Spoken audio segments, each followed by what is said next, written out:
뉴스 읽어드립니다. 오늘의 뉴스를 10분 만에 정리해드립니다. 오늘은 2024년 9월 30일 월요일입니다. 미국과 한국의 주요 뉴스를 읽어드립니다. 조 바이든 대통령이 남동부를 강타한 초대형 허리케인 헐린으로 100명 이상이 사망했으며 약 600명이 행방불명 상태라고 밝혔습니다. 바이든 대통령은 플로리다, 노스사우스캐롤라이나, 테네시, 조지아, 버지니아, 엘라베마주 등의 긴급 재난지역 선포 요청을 승인했으며 모든 가용한 자원을 활용해 구조와 복구 및 재건 작업을 시작할 것을 지시했다고 밝혔습니다. 바이든 대통령은 또 아직 결정은 내려지지 않았지만 피해 복구 지원을 위한 추경 예산을 의회에 요청해야 할 수도 있다고 말했습니다. 무디스의 분석가들은 이번 허리케인에 따른 미국 내 재산 피해가 150억 260억 달러에 달할 것이라고 예상했습니다.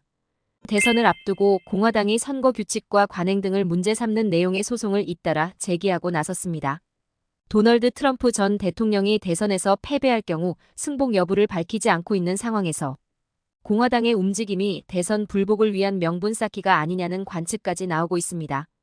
공화당 전국위원회는 현재 미국 26개 주에서 120건 이상의 선거 관련 소송에 연관돼 있다고 밝혔다고 로이터 통신이 보도했습니다.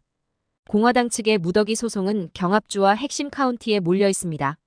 특히 투표권을 제한해 민주당원일 가능성이 큰 유권자의 자격을 박탈하는데 초점을 맞추고 있다고 뉴욕타임즈는 전했습니다.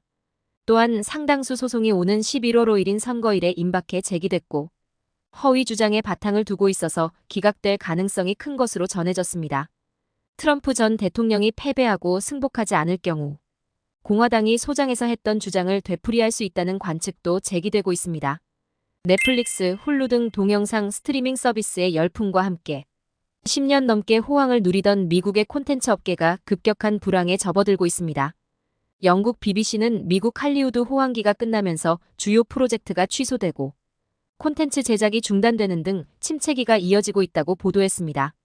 BBC에 따르면 최근 파라마운트가 스카이댄스와의 합병을 앞두고 인력의 15%를 감원하기 위한 정리해고를 2차례 단행하는 등 여러 제작사의 해고가 이어지고 있습니다. 전문가들은 스트리밍 붐이 애초에 지속 가능하지 않았다며 넷플릭스 등 스트리밍 서비스를 운영하는 방송사들의 주가가 급등하면서 콘텐츠 시장에 과열을 불러왔지만 최근엔 주가 하락을 경험하고 있다고 설명했습니다. 넷플릭스를 제외한 스트리밍 서비스를 운영하는 업체들은 위기를 극복하지 못한 것으로 나타났습니다. 올해 2분기 미국 전역에서 제작된 영화와 드라마 작품 수는 2년 전 같은 시기에 비해 40% 줄어든 것으로 나타났습니다. 1980년대 초반부터 2000년대 초반에 출생한 밀레니얼 세대 남성들 사이에서 취업과 진학을 포기한 채 부모에게 의존하는 이들이 급증하고 있습니다. 월스트리트 저널에 따르면 최근 미국에서 부모와 동거하는 밀레니얼 세대 남성이 크게 늘어난 것으로 조사됐습니다. 연방인구조사국 자료를 보면 지난해 25세부터 34세 미국 남성 5명 중 1명이 여전히 부모와 함께 살고 있는 것으로 나타났습니다. 반면 같은 연령대 여성의 경우 8명 중 1명에 불과해 남녀 간 격차가 두드러졌습니다. 경제활동 참여율에서도 지난 8월 기준 25세부터 34세 미국 남성의 경제활동 인구 비율은 89.1%로 2000년대 90% 이상이었던 것과 비교해 하락세를 보였습니다. 반면 같은 연령대 여성의 경제활동은 증가 추세다. 8월 현재 25세부터 34세 미국 여성의 경제활동 인구 비율은 78.5%로 10년 전보다 6%포인트 상승했습니다. 무직 상태이면서 취업을 위한 교육이나 훈련을 받지 않는 젊은이들을 가리키는 니트도 남성에게서 두드러졌습니다. 전문가들은 이러한 현상의 원인으로 코로나19 팬데믹에 영향을 꼽았습니다. 남성이 대면 접촉에 더 의존하는 경향이 있어 팬데믹 기간 사회적 단절을 극복하는 데 어려움을 겪었을 것이라고 분석했습니다. 한국 뉴스입니다. 한국 정부가 김건희 여사 특검법과 최혜병 특검법에 대해 대통령의 거부권 행사를 요구하는 제2호 구안을 의결했습니다. 국무회의에서 김건희 여사 특검법과 최혜병 특검법, 지역화폐법에 대한 제2호 구안이 의결된 뒤 한덕수 총리는 위헌성이 여전한 법안들을 야당이 일방 처리했다고 비판했습니다. 민주당 등 야당은 대통령실 앞에서 기자회견을 열고 특검을 거부하면 정권 몰락이 앞당겨질 거라며 특검 수용을 거듭 압박했습니다. 윤 대통령은 오는 4일까지 제2호 국권을 행사해야 하는데 이 경우 우원식 국회의장은 공직선거법 공소시효인 오는 10일 전에 재표결에 붙이겠다고 밝혔습니다. 민주당은 윤 대통령이 오는 금요일 제2요구권을 행사하면 토요일이라도 본회의를 강행하겠다는 입장입니다. 국민의힘은 재표결 시 이번에도 부결해 폐기하겠다고 벼르면서 김 여사 사과 필요성을 제기하는 일부 의원에 대한 표 단속에 주력하고 있습니다.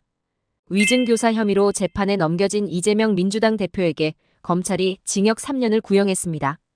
검찰은 이 대표가 거짓말을 반복하고 다시 이를 은폐하기 위해 가짜 증언을 만들어내 사법질서를 중대히 교란했다며 징역 3년을 선고해달라고 재판부에 요청했습니다. 측근을 통해 증거인멸을 시도하는 등 유사 사례를 찾기 힘들 정도로 치밀한 수법을 썼고 공당 대표라는 지위를 개인 범죄 무마에 악용해 범행 정황이 대단히 불량하다고도 했습니다. 이 대표는 자신과 김진성 씨 사이 통화 녹취를 검찰이 입맛에 맞게 짜깁기해 사건을 조작했다고 주장했습니다. 위증교사 혐의 사건 1심 선고일은 11월 25일 오후 2시로 잡혔습니다. 끝으로 날씨입니다. 남부 캘리포니아 오늘부터 이번 주 기온 오르겠습니다. LA와 오렌지 카운티는 낮 최고 기온은 90도, 밤 최저 기온은 64도 예상됩니다. 밸리와 인랜드 엠파이어 지역 낮 최고 기온은 97도, 밤 최저 기온은 68도 전망됩니다. 해안가 지역은 낮 최고 기온 73도, 밤 최저 기온 62도 예상됩니다. 산간 지역 낮 최고 기온은 80도, 밤 최저 기온은 48도. 사막 지역은 낮 최고 기온은 100도, 밤 최저 기온은 58도 전망됩니다. 오늘의 뉴스 읽어드렸습니다. 고맙습니다.